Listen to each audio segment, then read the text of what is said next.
You've been sensing it, haven't you? These dreams that arrive with a different weight, a different temperature, a different intelligence. Dreams that don't behave like dreams at all, but like some deeper layer of you finally remembering itself. You notice how they operate outside the rules your mind thought sleep had to obey.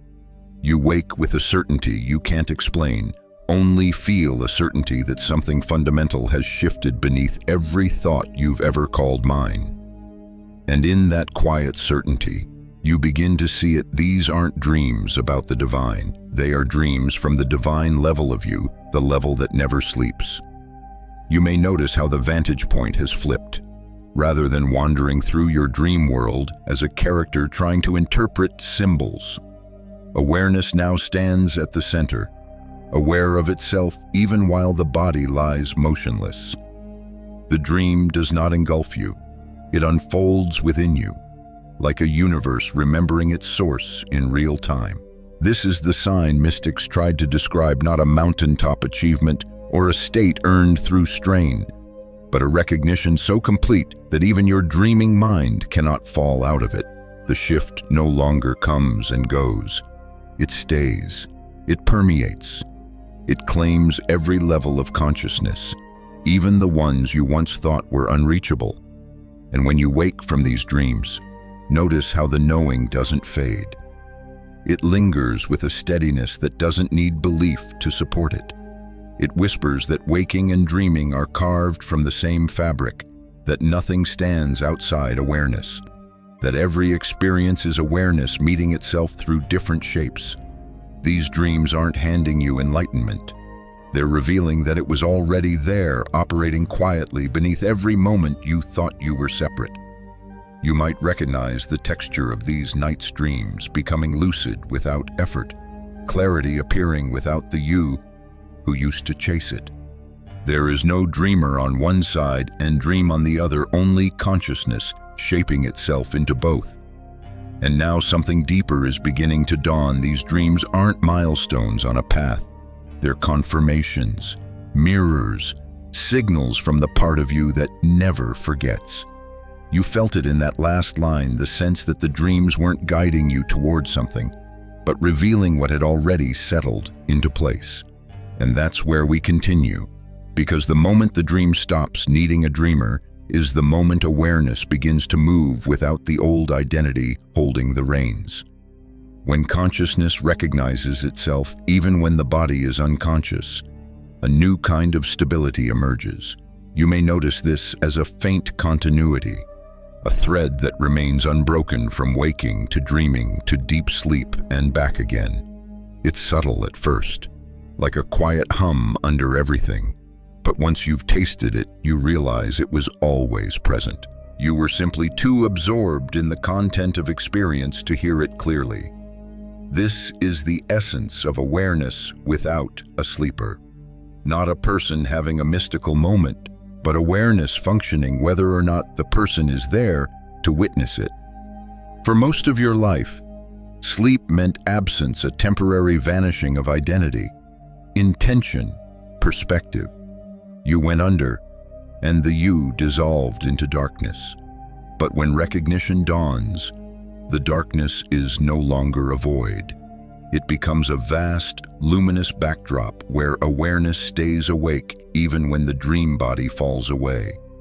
And yet, notice how natural this feels. It doesn't arrive with fireworks or the drama the mind expects. It arrives like remembering your own name. It arrives like a homecoming into a room you forgot was yours. Friends, this is what makes the shift unmistakable. When awareness remains present without needing the structure of thought, memory, or identity, you begin to understand that consciousness was never produced by the mind. The mind was simply one of its instruments. The old assumption that awareness flickers in and out, depending on brain states, starts to dissolve. Something far more intimate reveals itself, the realization that consciousness persists underneath all states, not because it strives to survive them, but because it's the ground they rise from. And from this ground, you begin to see dreaming differently.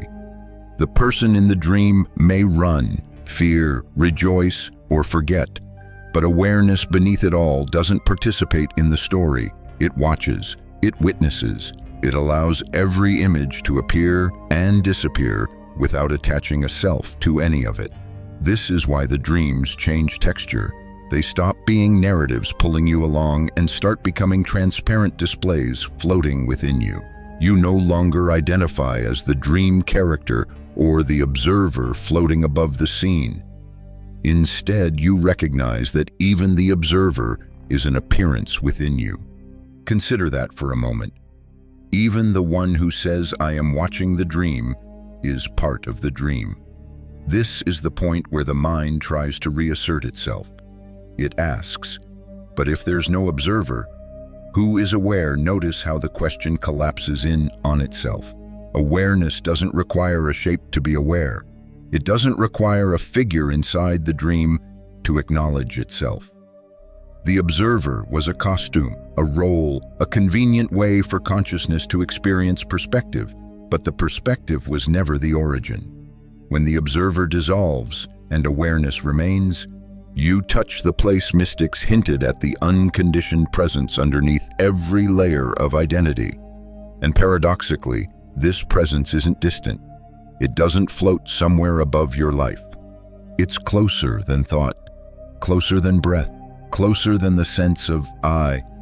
It's the backdrop behind every experience you've ever had, the silent continuity that was there before you were born and remains untouched by everything you've lived through. And this is where the dreams begin teaching without teaching. Because when awareness remains steady in sleep, you start realizing it's steady in waking life too. The only difference is how much you're distracted by form. In dreams, the content is fluid, shifting, surreal, so it becomes easier to notice the awareness behind it. In waking life, the content feels solid, so you assume it's more real, but the same awareness is holding both. This is why the dreams feel like revelations. They strip away the heaviness of physical reality and show you the pure mechanics of consciousness, how it creates, witnesses, dissolves, and recreates experience without ever becoming lost in any of it. And once you've seen that, you cannot fully unsee it. You begin to suspect that waking life is dreamlike, not because it's unreal, but because it's appearing in the same awareness that holds your sleep. You sense a merging approaching, a breaking down of barriers between states, and that merging reveals the next layer of recognition, the collapse of the boundary between self and other.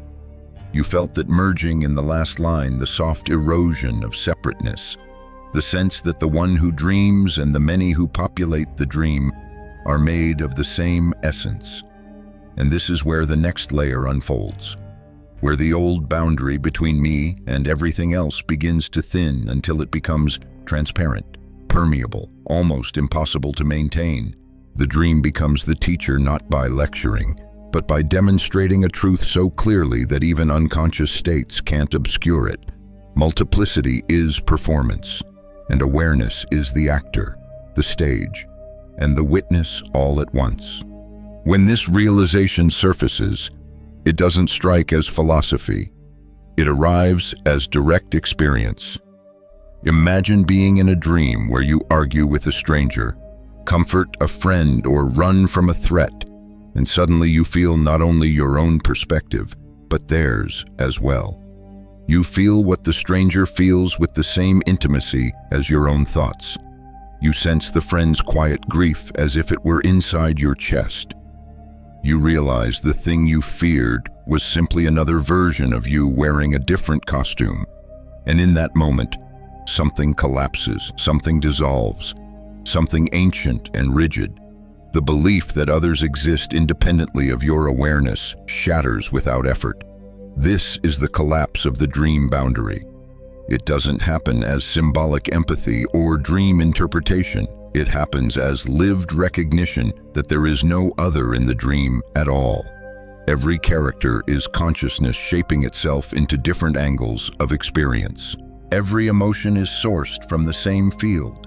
Every thought whether spoken by you or by a dream figure, rises from the same inner well.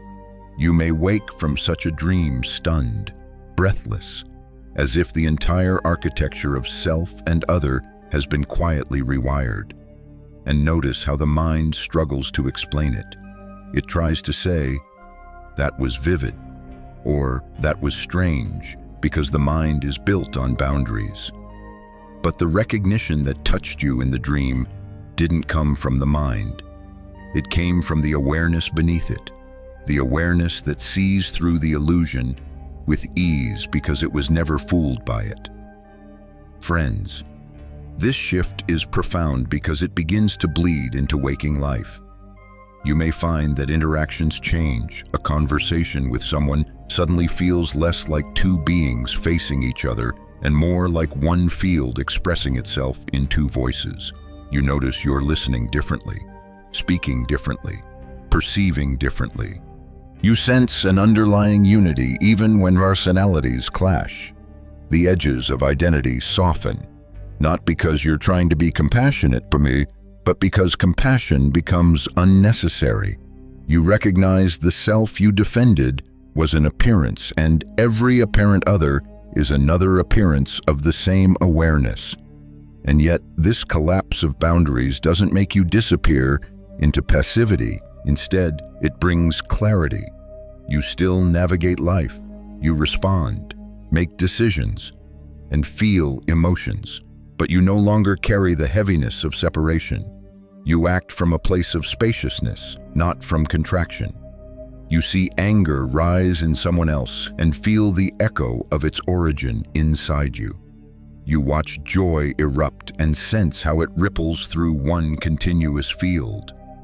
You witness fear without judgment because you recognize fear is simply a momentary distortion in a unified ocean. This is why the dream plane often reveals this truth first. The symbols are more fluid. The roles are easier to collapse. The mind has less grip on the narrative. In dream space, awareness can reveal its unity without negotiation. And once the revelation becomes lived, once you feel yourself as every character, something irreversible settles into your being. And still, there is a deeper dimension to this collapse. Sometimes, you may observe yourself from outside your own dream body, watching the body sleep, watching the dream unfold, watching every character move like waves in the same sea.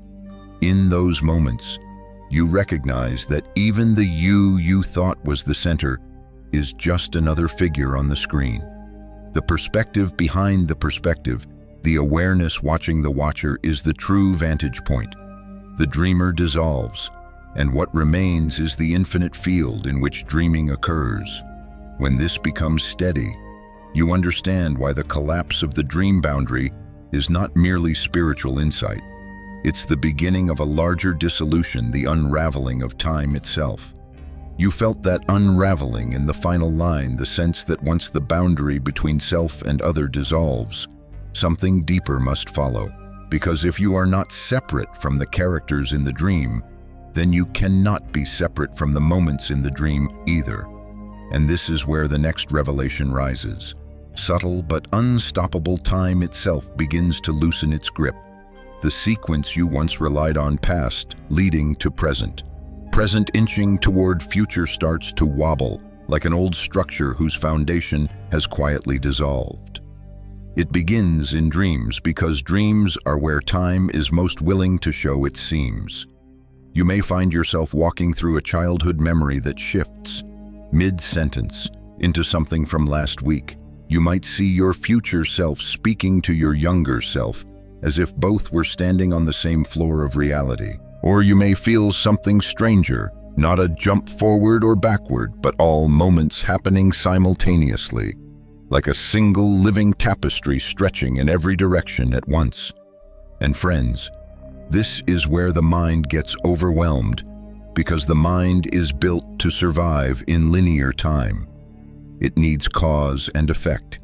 It needs sequences. It needs past to justify present. But awareness, the deeper reality of you, doesn't depend on sequence to know itself. It doesn't require memory to stay awake. It simply is. And time becomes one of the many ways it expresses itself. In these dreams, the self you were, the self you are, and the self you imagine becoming stand together like facets of the same jewel. You may feel yourself as a child with the same clarity you feel your current body. You might touch a future moment with the same intimacy as something happening now. But what's striking isn't the content. It's the unmistakable recognition that these aren't separate versions. They're one field vibrating across different frequencies. You might awaken from such a dream stunned, trying to categorize it. Was it memory, premonition, symbolism, or something else entirely? Notice how none of those labels actually fit, because what you experienced wasn't time travel. It was time transparency. The moment consciousness stops pretending time is a straight line and begins showing you what it really is, a dimension consciousness weaves for the sake of exploration, not a law you're bound to obey. And once you've seen this, waking life starts to echo it. You catch yourself sensing events before they unfold, not as predictions, but as ripples that register before the story catches up. You remember something and simultaneously realize it's shaping your present perception right now, as if the past isn't behind you but layered inside you. You feel the future not as a place you're heading, but as something already present in the field, waiting for your recognition to bring it into form. Friends, this is one of the most profound signs that the dream state recognition is stabilizing. The mind still moves in sequence because that's its design, but awareness begins to operate in something broader. It's as if the person lives along a timeline, but consciousness lives in a vast sphere where all points touch. And with this recognition comes a surprising peace. Because when time stops feeling like a narrow corridor and starts feeling like an open field, urgency softens, regret dissolves, fear of the future loses its edge. You recognize that the timeline wasn't imprisoning you. Your identification with the timeline was.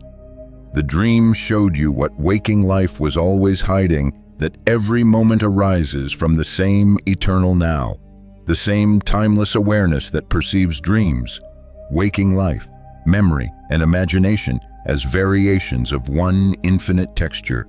And still, something deeper waits beneath this revelation. For when time becomes transparent, space soon follows.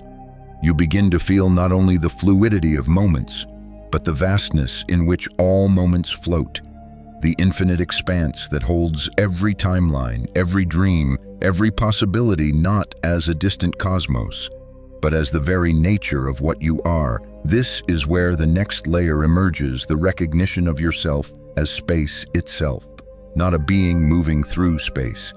You felt it in that last line, the widening, the loosening, the subtle pull towards something vaster than time. Because once time stops behaving like a rigid hallway and begins revealing itself as a shimmering field, another truth becomes impossible to ignore. Whatever you are is not inside space.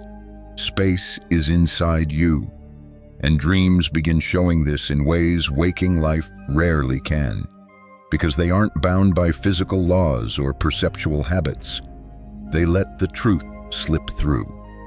Think of the moments when you've dreamt of sky that had no horizon, no curvature, no boundary, or the times you found yourself floating in an endless expanse, not lost, not frightened, but eerily at home, as if the emptiness recognized you. There's a peculiar intimacy to those dreams, a quiet shock that feels like being reintroduced to something ancient inside you. The endlessness doesn't swallow you, it welcomes you. It mirrors you. It shows you your own outline, not as body, but as boundlessness. This is the beginning of recognizing yourself as space itself. And notice how strange yet natural that feels. Because you were trained to believe you live in a body, inside a world, surrounded by a universe. But the dream flips the orientation. Suddenly, the dream isn't happening around you, it's occurring within you, like weather inside a limitless sky. characters, landscapes, sensations, they rise like clouds from the same atmosphere of awareness, then dissolve back into it without leaving a mark. The space stays unchanged, even as everything inside it shifts with constant motion. Friends, this is a revelation disguised as simplicity.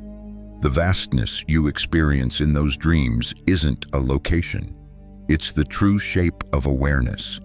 It's the unbounded field your waking identity has been wearing like a mask.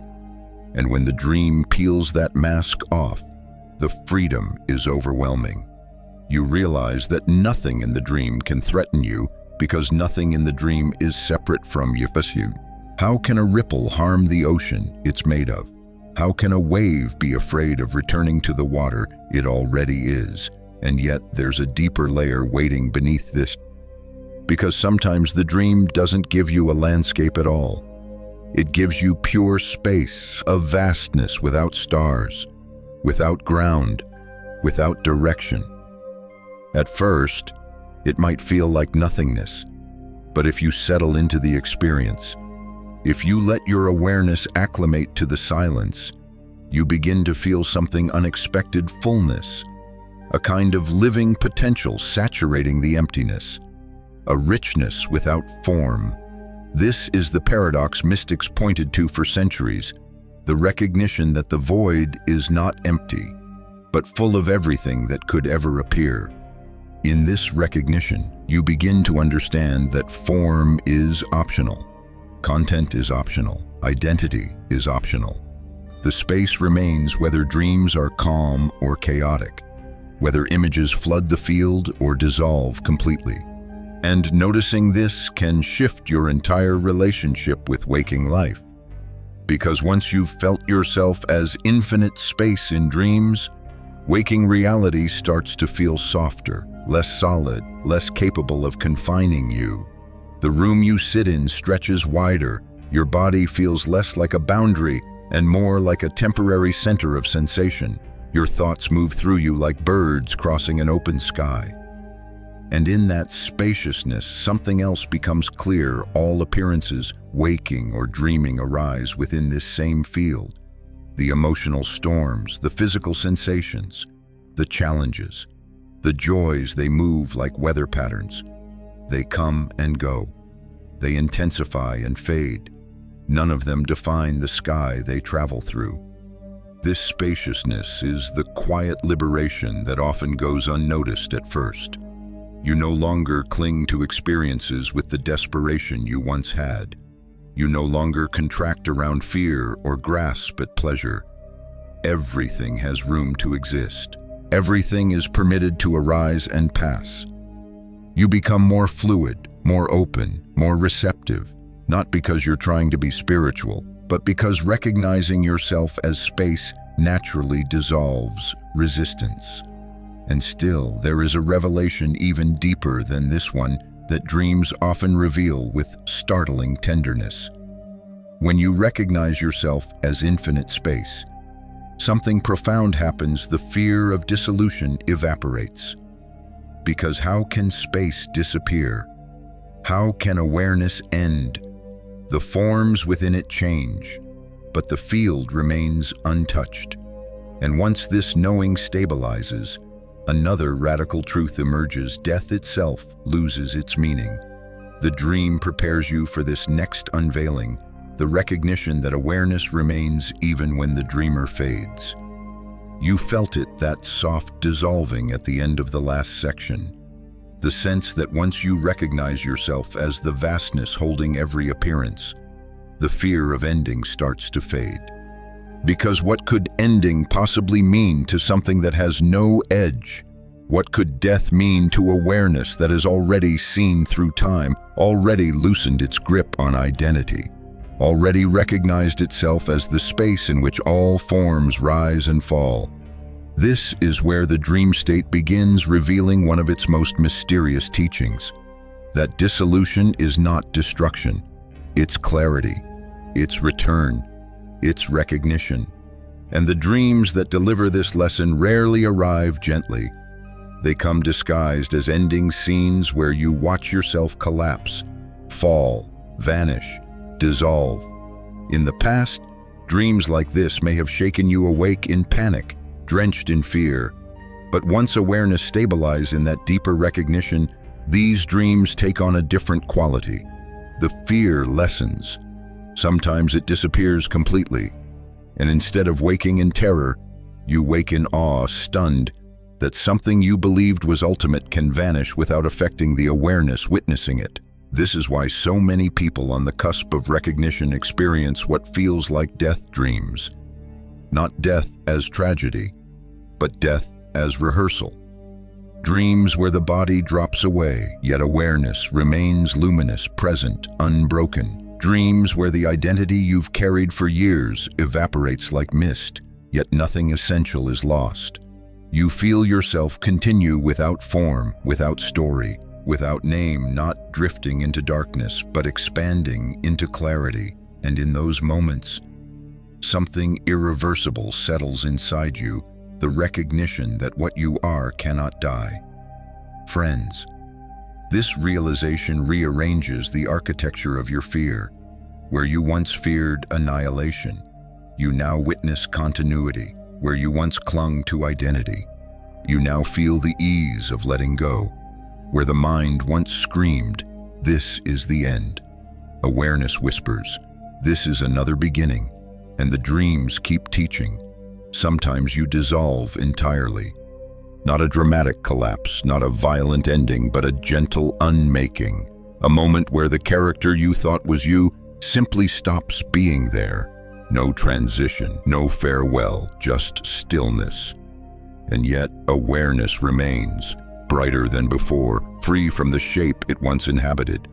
This is not symbolic, it's experiential. It's consciousness revealing that the boundary between being and not being was always imaginary. Sometimes the dream goes further. You might watch your own death from outside, hovering in a perspective that makes the scene feel strangely neutral. The body lies still. The dream story continues without you. And you watch with calm recognition, I am not inside that form. That form is inside me. There's no grief, no panic, just clarity. The view shifts from the fear of losing life to the realization that life was an expression within awareness, not the owner of it. This is why mystics have always spoken of death as a doorway rather than an ending. But here, the dream shows it directly. No belief needed, no philosophy. Just the transparency of experience, stripping away layers of illusion, and the impact carries into waking life. You begin to notice that the fear of endings weakens. You meet change with more openness. You face loss with a strange, quiet dignity. You feel emotions fully, but without the old contractions, because something inside you now recognizes that what you are is prior to every story the mind spins. Even in moments of sadness, stress, or uncertainty, there's a subtle awareness that all of it unfolds within you, and none of it can touch the essence observing it. And this gives rise to an unexpected freedom, not the freedom of escaping life, but the freedom of living it without fear of its impermanence. Because what is impermanent is the form, the narrative, the identity. What is permanent is the awareness holding them. Dreams reveal this by dissolving the dreamer again and again until you finally understand the disappearance of form is not the disappearance of you. It's the disappearance of what you mistook yourself to be. And still, even this recognition prepares the ground for something further, a merging of dream and waking life so complete that lucidity spills across every state of consciousness. You felt that merging on the horizon. Didn't you? The sense that once dissolution stops frightening you, once the dreamer can vanish without losing awareness, something far more intimate begins to unfold. Because when you no longer fear disappearing in sleep, you also stop unconsciously gripping the waking state. And that loosening creates an opening, a subtle thinning of the veil, where lucidity begins to seep from dream into daylight. What once belonged only to sleep becomes a constant undercurrent in your ordinary life. And suddenly, waking reality starts to feel suspiciously dreamlike. It doesn't happen with fanfare. It happens in the quiet moments. You're washing dishes or walking into a room or listening to someone speak, and out of nowhere you feel it, that same spacious clarity you recognize from lucid dreaming. That sense of, this is happening, but it's also appearing, as if the world around you has become both immersive and transparent at the same time. You participate fully, but something in you remains slightly behind the eyes, slightly outside the moment, watching with serene detachment. You're not disconnected, you're hyper-aware, hyper-present, hyper-attuned. And this is where the boundary between states begins to collapse. It's not that waking life becomes unreal. It's that you stop mistaking solidity for truth. The room, the people, the circumstances, they feel vivid, alive, textured, but they no longer feel ultimate. They feel like another layer of experience rising in awareness, just as dreams do. You move through your day with an odd mixture of engagement and lucidity, like someone who knows they're dreaming but chooses to remain inside the dream for the sake of exploration. And friends, this is when everything changes. You may notice you're less reactive. Situations that once pulled you into emotional spirals now appear like waves moving through a larger ocean. You feel them fully, honestly, but you don't drown in them. You're aware that the feeling is rising within consciousness, not attacking you from outside. You might even begin to sense the same quality in others. Their frustration, their joy, their confusion. You see it as weather moving through the same field you inhabit. This doesn't make you indifferent. It makes you profoundly compassionate, because compassion comes naturally when separation collapses. Sometimes the lucidity sharpens even more. You catch yourself thinking, this conversation feels scripted. Not in a paranoid way, in the same way a dream sometimes feels scripted, as if the moment is revealing its nature while it happens. You begin noticing synchronicities more frequently, not as magical signs, but as echoes in one field of awareness. You think of someone, and they call. You sense an event before it unfolds. You feel a shift in yourself that coincides with a shift in your environment. These aren't supernatural powers. They're natural consequences of perceiving waking life with the same clarity you bring to lucid dreams. When you stop believing you're a separate self navigating a separate world, reality becomes more responsive because your perception stops fragmenting it. And yet, the most profound shift is subtler still. It's the moment you realize you are no longer in waking life. Waking life is appearing in you. The body moves, the breath flows, conversations unfold, but the sense of I am the one doing this becomes porous. Actions arise, but without the old heaviness of personal authorship. You function, but lightly, as if life is playing itself through you. You witness this functioning with awe, the way you once watched your dream self move without effort or control. This is why waking life begins to feel like a lucid dream, not because it's unreal, but because awareness is no longer lost inside it. And gradually, the contrast between states fades. The awareness that remains through dreaming remains through waking. The clarity present in sleep becomes the clarity present in daylight. The observer in the dream becomes the observer in ordinary life. You may notice a day when the shift becomes undeniable, a day when you wake up and realize that consciousness feels exactly the same as it did in last night's lucid dream. Not brighter, not more spiritual, not transcendent, just awake in the same way across states. This is when you understand that lucidity was never about controlling dreams. It was about recognizing the dreamer. And once the dreamer is recognized as awareness itself, every state becomes lucid by default. And still, this merging is only preparation for the next revelation. The moment when seeking loses its meaning because the seeker dissolves into the awareness that always held it. You felt it gathering in the final lines, that quiet sense that once waking life becomes lucid. The old spiritual hunger starts to lose its grip, because what is seeking, really, except the mind trying to become what awareness already is.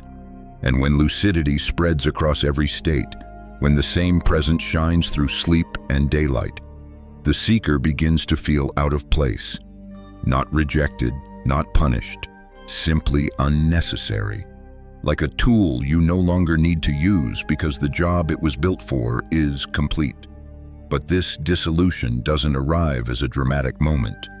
It's more like noticing one day that the engine powering your spiritual longing has gone silent. You aren't pushing, you aren't searching, you aren't chasing the next insight, the next practice, the next peak experience. Not because you're apathetic, but because something in you finally recognizes there is nothing left to chase. And yet, this shift often feels disorienting at first. You may find yourself wondering, why am I not seeking anymore? Have I lost my passion? Am I stagnating? Notice the subtle panic in that. The mind interprets the end of seeking as failure because seeking was its identity. It was the story that kept the mind feeling purposeful, even heroic. I am the one moving toward awakening. But when awakening saturates the system, the story evaporates, and the mind doesn't know what to do with the silence that follows. This is where many people turn back toward seeking, not out of genuine longing, but out of habit. They try to resurrect the old frameworks, practices, affirmations, efforts, but the energy behind it feels hollow, forced, unnatural, as if you're pretending to need what you no longer truly need. This is one of the clearest signs that the seeker is dissolving. The old methods no longer grip you. They no longer feel alive in your hands. Friends, this is not a regression, it is an evolution. The end of seeking is not the end of growth. It's the end of struggle.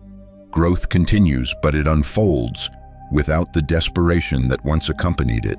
Instead of clawing your way toward truth, truth reveals itself effortlessly in the spaces where effort once lived. You start to feel guided not by longing, but by clarity, not by resistance, but by intuition. You act without the heavy thinking that used to precede every decision. You speak without rehearsing. You choose without anxiety. Something deeper, quieter, more stable takes the reins. This is what it means for the seeker to dissolve. Life becomes navigated from awareness, not from fear. You may notice it in the simplest moments, the ease with which you breathe, the gentleness with which you move, the natural flow of actions arising without the push-pull of should I, or what if, or am I doing this right? Those questions still appear, but they no longer have authority. They float through you like leftover software from a system that no longer runs on that code. Alongside this, something profound begins to happen in your emotional landscape. You stop using spirituality to escape discomfort. You stop treating uncertainty as a personal flaw.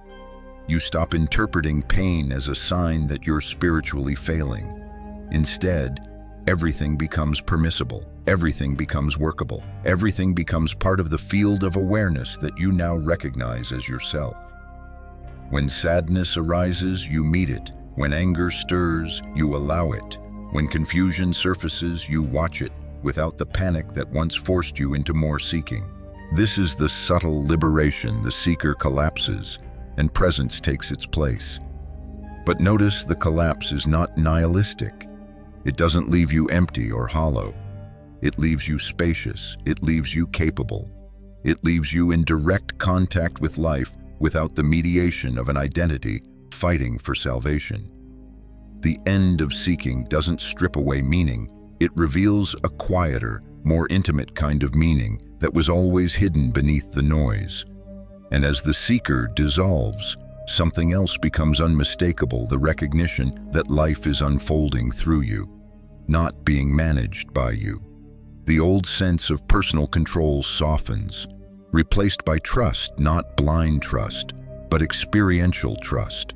The trust of awareness watching reality reorganize itself with uncanny intelligence. Choices arise with clarity. Timing feels guided. Opportunities appear without strain. It's not magic, it's alignment. You become participant and witness simultaneously, moving through life from a depth that no longer needs to prove anything, reach anything, or validate anything. And this opens into the next revelation, the lived recognition that you are not navigating the field. You are the field, and everything within it moves according to a harmony deeper than the seeker could ever touch. You felt it opening in that last paragraph, that widening sense that once the seeker dissolves, life no longer feels like something you're steering from the inside. Instead, you start sensing a deeper intelligence moving through everything, an intelligence that doesn't belong to the you used to imagine, but to the field you've always been. And this is where living as the field begins, not as a concept, not as a mystical title, but as a lived orientation where awareness becomes the foundation of every action, every emotion, every interaction. At first, it feels disarmingly simple. You wake up, and instead of dropping immediately into the old persona, something spacious greets the morning. The body moves, but lightly. Thought appears, but without the old authority. You feel yourself watching the day arise inside a kind of inner vastness, the same vastness that once revealed itself in dreams. And this is the bridge, the recognition that you're not stepping into your day. Your day is stepping into you. From here, the practical world begins to shift in surprising ways. Conversations feel different. You listen more openly, not because you're practicing presence, but because presence is the only place from which listening now happens. You feel less defensive, not because you've mastered emotional regulation, but because the one who used to defend was a performance the field no longer finds convincing. Even in conflict, something steady remains, a spacious awareness, holding all sides of the moment without collapsing into any of them. You still speak your truth, but without the sharpness that comes from fear. This is what alignment looks like in real time. Your words begin emerging from clarity rather than protection. Relationships also reorganize. Some people feel drawn to you without knowing why, as if they're refreshed by the spaciousness you embody. Others pull back, perhaps unconsciously, because your presence gently exposes their own inner tension. Neither response is right or wrong. Both are expressions within the same field. You no longer take either personally because you can feel, almost viscerally, that every reaction is happening inside a shared awareness. Connection deepens, distance softens, roles loosen. You begin relating from a place that isn't trying to be anything, and paradoxically, that honesty becomes magnetic. And then there are the moments when life offers something unexpected. You find yourself knowing the next step without thinking. Opportunities align without the old push. The timing of events feels cleaner, less tangled. You act with less hesitation because action rises from clarity instead of anxiety. This isn't destiny in the grandiose sense, nor is it passive surrender. It's coherence. When you live as the field, the division between my will and life's unfolding blurs. Movement feels natural, like a river picking up speed where the shape of the earth invites it. Decisions arise with less noise because you're no longer choosing from fear of losing or hope of gaining. The field simply shifts in a direction, and the body follows. But perhaps the most transformative shift happens internally, in the realm of emotion and sensation. Old patterns that once felt claustrophobic now move freely. Grief passes through like weather. Joy expands without clinging. Even confusion becomes interesting rather than threatening. You stop resisting experiences because you recognize they're not happening to you. They're happening within you. And when something painful arises, a memory, a heartbreak, a moment of doubt, you no longer scramble to escape it or fix it. You give it space, the same way the sky gives room for storms. Even in discomfort, there's a sense of underlying okayness. Not the superficial everything is fine kind, but a deep recognition that awareness is never harmed by what appears within it. The field doesn't flinch. This doesn't make you apathetic or detached. It makes you available to feel, to respond, to participate without collapsing into the content of experience. And gradually, you start to sense a profound shift in identity. You no longer feel like the character navigating the world. You feel like the world navigating through a temporary character. You no longer sit inside your life. Your life sits inside you. This is what the mystics meant, not that you transcend humanity, but that you finally inhabit it fully, without mistaking it for your entire identity. And with this embodiment comes the next revelation, the recognition that when one form awakens to its true nature as the field, the entire field begins to shift. Your clarity doesn't remain personal. It radiates, it ripples, it invites. And that rippling opens the doorway to the collective dimension of this recognition. You felt it rising in the last line, that widening recognition that your awakening isn't contained within the boundaries of a single life. Because when you begin living as the field rather than the character, something unexpected becomes obvious. Each moment of clarity doesn't stay in your personal story. It moves through the entire fabric of consciousness, like a vibration passing through a web that connects every being. And Function 10 lives here in the quiet, powerful truth that awakening in one place shifts the possibilities everywhere. You may have already sensed this without knowing what to call it. Someone relaxes in your presence without understanding why. Someone feels safer, clearer, more grounded simply by being near you. Someone changes their tone mid-sentence as if something in your stillness encourages honesty. These aren't coincidences, they're resonances. When awareness recognizes itself through a particular form, that recognition radiates, not as an energy you push outward, not as a teaching you deliver, but as a frequency, a signature of consciousness remembering itself. And other forms, especially forms already close to waking up, feel that recognition instinctively, even if they don't have the language for it, even if they wouldn't call it spiritual, even if they don't consciously understand what shifted. It's like a tuning fork. When one fork vibrates, the others nearby begin to hum with the same tone. And once you start to notice this, something becomes clear. Awakening is not solitary. It never was. It moves through the collective field, the way wind moves through trees unseen, but unmistakably felt. When you stabilize in presence, you become a node of coherence in a world full of internal noise. People who are overwhelmed may find clarity around you.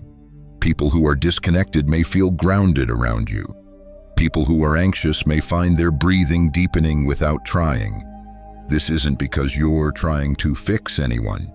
It's because coherence stabilizes chaos simply by existing. But there is another side to this dynamic, one just as important. Some people may pull away from you, not out of dislike, but because the clarity you carry illuminates their own confusion. Awareness exposes the tension someone has been avoiding. Presence highlights the parts of themselves they've kept unconscious. And that can feel uncomfortable. It can feel too honest, too transparent. This is not rejection. This is the field self-adjusting. Some consciousness moves toward recognition because it's ready. Some moves away because it needs more time in the dream. Both movements are perfect. Both movements are sacred. And as you begin to see this, your role shifts again. You stop needing people to understand you. You stop needing them to join you. You stop needing them to validate what you've recognized, because you now feel, in your bones, that consciousness moves at different rhythms in different forms, not because some are farther ahead or behind, but because the field explores itself through diversity, through variation, through contrast. Your clarity is not an achievement, it's a function, a location in the field where recognition has stabilized. Others will stabilize in their own timing, in their own way, through their own pathways. You don't force it. You don't accelerate it. You don't hinder it. You simply embody clarity and let the field do the rest. And then something else becomes visible, something subtle but profound. When you're around someone who is close to recognition, you feel resonance, a pull, a familiarity beneath the surface of personality, as if the field is whispering, "Here, pay attention, here," not because you're meant to teach them, but because presence communicates silently. Awareness wakes awareness. Recognition stirs recognition. You might notice that your conversations shift in tone. People speak more honestly. They pause more often. They reflect more deeply, without you prompting them. It's not your words, it's your being. Living as the field means the message is transmitted without effort, without intention, without agenda. When someone is ready, they feel something unlock simply by being near you. Not because you guided them, because the field recognized itself through them. And this rippling effect doesn't stop with individuals. It moves through groups, families, communities, even entire cultures over time. The dream begins to thin collectively.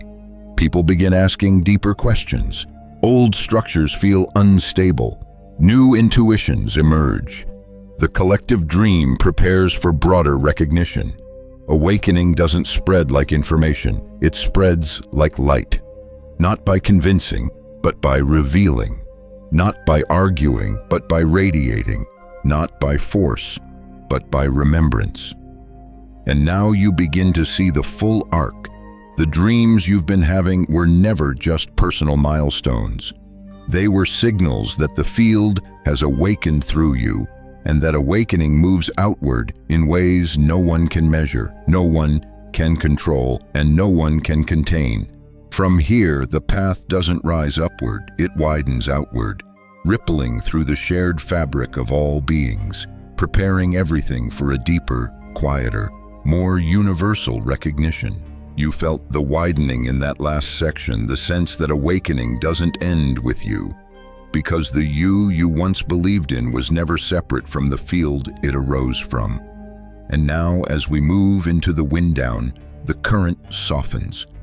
The voice that carried you through visions of vastness, through dissolving identities, through lucid dreamscapes and spacious awakenings, begins to settle into something quieter, something closer, something like a hand resting gently on your awareness, reminding you that none of this is distant or abstract. The shift you've been sensing in dreams, in waking life, in the subtle dissolving of the old seeker is happening right here in the intimacy of your own experience. You don't need to ascend into anything. You don't need to earn or force or chase what's already revealing itself. You only need to notice the way awareness moves through your life now. Notice the way moments feel less heavy. Notice the way experiences land more softly. Notice how even confusion carries a thread of clarity through it, as if awareness is shining behind everything. Friends, this is where the journey settles into something profoundly ordinary. Not dull, not small, ordinary in the way sunlight feels ordinary when you're used to it simple, natural, constant. Awareness doesn't need to declare itself or prove itself. It's already here, shaping every breath, every step, every moment. And when you live from this recognition, life becomes both tender and immense. You feel yourself inside experiences, but also holding them. You move through the world, but also feel the world arising within you. The duality softens, and what remains is presence not as a practice, but as your native condition. This is the gentle truth at the center of all the revelations. You don't have to maintain awareness. Awareness maintains itself. You don't have to hold on to clarity. Clarity holds you, even when the mind protests, even when emotions surge, even when life feels chaotic. Something deeper remains steady, the same awareness that stayed awake in your dreams, the same presence that recognized itself in moments of lucidity, the same spaciousness that allowed every experience to arise without threatening what you are. And now, as you rest in this recognition, you may feel a soft gratitude, not for achieving anything, but for realizing there was nothing to achieve. The final God state, the lucid merging of waking and dreaming, the collapse of time and identity. These are not trophies, they're descriptions of something that has always been true. You didn't climb to this place, you uncovered it, you remembered it, and that remembering will continue to unfold in subtle ways, not as a peak moment you chase, but as an undercurrent in your daily life, shaping your choices, your relationships, your sense of self, even the way you witness your own thoughts. So as we close, let the cadence slow, let the awareness settle, let the journey dissolve into the simplicity of this moment, the breath moving, the body resting, the awareness noticing both without effort. Nothing is missing. Nothing has to change. Nothing needs to be perfected. You are already living inside the recognition that the dreams pointed toward, the recognition that you are the field in which everything appears. Let that truth sit with you gently, without pressure, without striving. Let it echo through your day in small ways, in the pause before speaking, in the way your attention softens, in the way you step into moments with less urgency and more presence. Awakening isn't an event, it's a way of being, and you're already living it.